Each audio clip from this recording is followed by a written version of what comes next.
Hi hello నమస్తే. మీరు చూస్తున్నది ఆర్సీజీ న్యూస్ ఏపీ. నేను మీ వైఎస్. అమ్మా నిదానం శాంతమ్మా ఏం చెప్పాలా? శాంతమ్మా నిదానం స్థలం కోరుకుంటావు, నన్ను కొడుకులేమా? సుప్రీంకోర్టుని కొడలేమనైనా ఏం చెప్పాలి? పిల్లలకి ఆట అయిపోయింది. గాయత్రం అంటే 3 గంటల స్నానం చేస్తాను చేసిన మీకు తెలియనప్పుడు వచ్చి పనికి దేవత మీకు లేకుండా అయిపోయింది కాబట్టి చెప్తున్నా. వేస్ట్ అంటున్నా, చెప్తున్నా మీకు వినంతుంది. నిత్య కళ్యాణ పచ్చబోధం అవుతుంది. భూమనలం అయిపోయి చుట్టూ 4 పదాలు అయిపోయింది. అంతమైతుంది. ఇది మడపం కడితేనా మీరు ఎటువంటి సకల సంతోషంతో ఉంటారు. మడపం లేదంటే మీకు ఆకాశానికి భూమికి నేను సాధించలేకుండా చిరునవ్వులతో వచ్చి ఇగాలతో ఉండాలమ్మా అని కోరుకునే గాయత్రమని మీరు తరించలేకపోయినారు.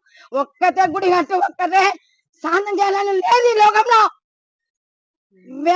మాయలకి మాయలు పోయినారు మీరు. నాకు సహించలేకుండా మన దీపం తెచ్చినాక ఇంకా ఆటం లేదు. ఇంకా కట్టాలా 4 నెలలు కట్టాలా. లేకపోతే గాయత్రమ్మ ఎక్కడుందని తెలుసుకున్నంత వరకు ఇక్కడ నిలబడిందమ్మ. అమ్మ గాయత్రమ్మ అంటే చాలా పవర్ఫుల్. ఎటువంటి అలాగే ఇప్పుడు 10 మందికి సంతానం ఇచ్చింది. కొడుకులని ఇచ్చిందమ్మా.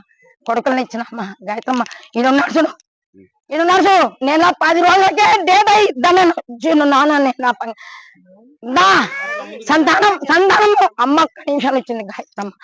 జగన్మాత నాకు ఎమ్మెల్యేలు 4 వచ్చినా 1 వచ్చినా సంతోషపడతా. ఇప్పుడు లేకపోతే నేను సాధించలేకున్నామా. ఎందుకమ్మా ఇంత బాధ నాకు? ఎందుకమ్మా మాకు వచ్చి బాధపడుతున్నావు? ఎందుకమ్మా ఒక్క నన్ను రాడమ్మా. నాకు రావాలమ్మా అని కోరుకున్నా. 10 ఒళ్ళెలు తెచ్చుకున్నా, అన్ని దండలు తెచ్చి పెట్టుకున్నా. ఏంటన్నా నాకు చాలైంది. గాయత్రమ్మ నేను చెప్పడానికి వేదం రాననొద్దు. సృష్టికి మూలం ఆమెను ఉసికి ఎంత కలిగింది, సుక్కలు ఎంత కలిగింది. ఆ తల్లికి లేని సృష్టి ఎవరు లేదు. 24 అక్షరాల్లో గాయత్రి మంత్రులు అక్కడ దేవతలకి లేరు. చెప్తున్నా నేను ఎక్కడితో ఆయన నా పరమేంతగా వచ్చి గుడి అక్కడ శంకరకొండలో 22 ఏళ్ళు అడగం పెట్టినా అక్కడ వద్దు నాదన్నేందుకు నేను ఇక్కడ వచ్చి కట్టున్నాను అంటే కట్టినాడు. అది తండ్రి, ఇది కొడుకు. అమ్మ ఒకటే దాంట్లో వచ్చింది. మీకు స్థలం కొనుక్కొని 5 సెంట్లు గుడి కట్టినా ఇల్లు చేసుకున్నా కూడా మీకు లేదు కాబట్టి గాయత్రమ్మకు చెప్పడానికి రాలే అంట. వేదమే వేదం ఏం చెప్పేతాము రాదా. 24 గంటలు అమ్మనే ఉంది. అమ్మలేంది లేని భూమికి ఆకాశం నేను అనింది. ఎటువంటి వాళ్ళు తగలబడింది. నాకు మడపం అయితే ఈ లోకంలో నిలబడి అంతం రాకుండా నిలబడతాయి.